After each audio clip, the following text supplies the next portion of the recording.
ভালো আছো। আমার নতুন একটা ভিডিওতে সবাইকে স্বাগত। তো আজকে আমি তোমাদের সাথে শেয়ার করব ব্রোকলি আর মাশরুমের একটা রেসিপি। তোমরা দেখতে থাকো। তো আমি এখানে ব্রোকলিগুলো কিন্তু কেটে নিই। মাশরুমগুলো আমি কিনেছিলাম, সেগুলো কাট করাই ছিল। মাশরুমটা কাট করতে হবে না, আমি ব্রোকলিটা আস্তে আস্তে সব কেটে নিই।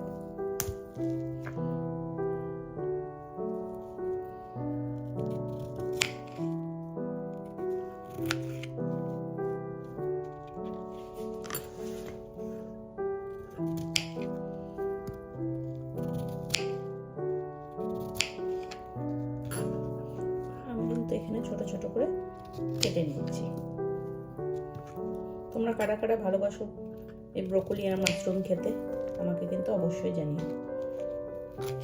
আমি এই রেসিপিটা প্রথমবারই ট্রাই করছি। তোমরা কি কেউ কোনোদিন করেছো?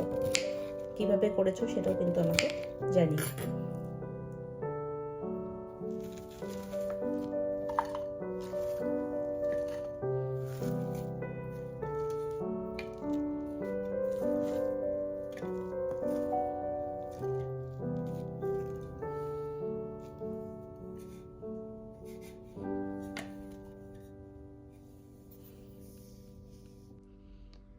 আমি কিন্তু এখানে প্যানের মধ্যে জল নিয়ে নিয়েছি। এবার এর মধ্যে আমি ব্রোকলিগুলোকে দিয়ে একটু বয়েল করে নেব, সাথে দেব একটু লবণ।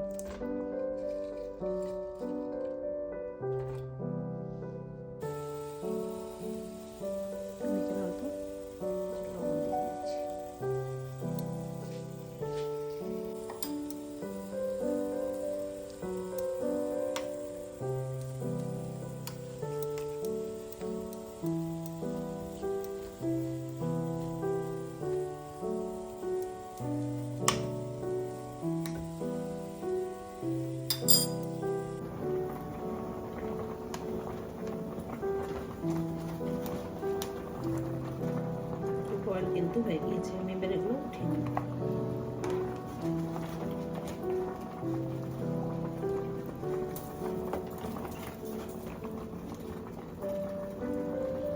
খুব বেশি বয়েল করতে হবে না, হালকা বয়েল করে জলটা যখন ফুটে যাবে তখন কিন্তু ব্রোকলিগুলো তুলে নিতে হবে।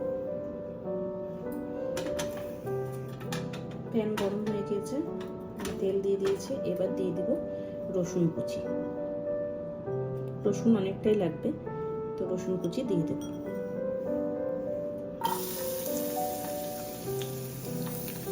এবার এটা হালকা হালকা করে কম আঁচে ফ্রাই করব।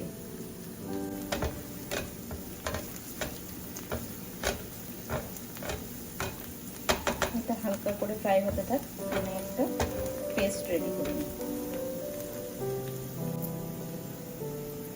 হালকা ভাজা ভাজা হয়ে গিয়েছে রসুনগুলো। এবার আমি এখন দিয়ে দিব মাশরুমগুলো, দিয়ে একসাথে কিছুক্ষণ কিন্তু আমি ফ্রাই করব।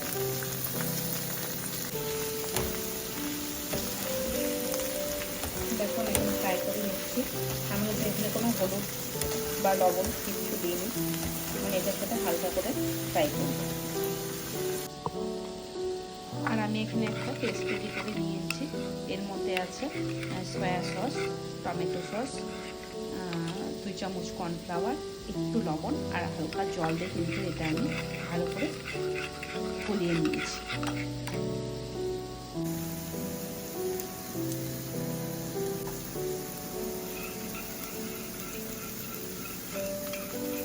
এবার আমি এই পেস্টটা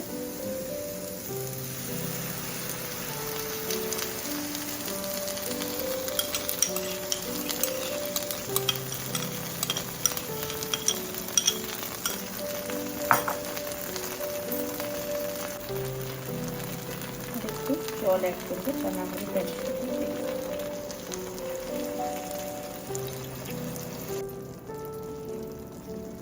এই সময় কিন্তু গ্যাসের ফ্লেমটা লো রাখতে হবে। এবার দেখো আমি এর মধ্যে ব্রোকলিগুলো কিন্তু একে একে দিয়ে দেব।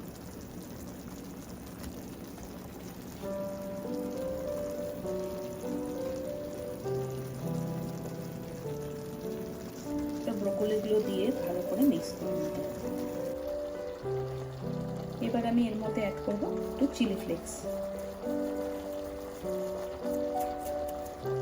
আর লবণটা আমি এর মধ্যে দিইনি, কারণ যেহেতু সয়া সস ছিল আর টমেটো কেচাপ ছিল, সেই কারণে তোমাদের যদি মনে হয় যে লবণ লাগবে তোমরা চেক করে একটু লবণ কিন্তু দিয়ে দিতে পারো। আর দেব একটু হার্বস, মানে হার্বস যে কোনো হার্বস দিতে পারো এখানে। দেখো আমি এখানে চিলি ফ্লেক্স আর পিজা সিজলিং বলতে যেটা হচ্ছে তোমার অরিগানো, সেটাও কিন্তু ইউজ করতে পারো, বা যে কোনো রকমের হার্বস কিন্তু ইউজ করতে পারো। এতে টেস্টটা কিন্তু ভীষণ ভালো লাগবে, দেখতে কিন্তু ভীষণ ভালো হয়েছে, তাই না? তো আমার কিন্তু ব্রোকলি আর মাশরুমের রেসিপিটা একদম তৈরি হয়ে গিয়েছে। তো আমি কিন্তু এখন ঢেলে নিচ্ছি। তোমরা কে কোথা থেকে আমার ভিডিও দেখছো আমাকে কিন্তু অবশ্যই কমেন্ট করো, আর আমার ভিডিওগুলো তোমাদের কেমন লাগে সেটাও জানিও। তো আজকের ভিডিওটা এটুকুই। সবাই খুব ভালো থেকো, সুস্থ থেকো, সাবধানে থেকো, আর পরিবারের সকলকে খুব ভালো থেকো। দেখা হচ্ছে পরের একটা ভিডিওতে। আজকের এই রেসিপিটি তোমাদের কেমন লাগলো আমাকে অবশ্যই জানিও, আর তোমরা কিন্তু একবার হলেও ট্রাই করো, ভালো লাগবে। একটু অন্যরকম স্বাদ, খেতে কিন্তু খুব ভালো লাগবে। অবশ্যই তোমরা একবার ট্রাই করো।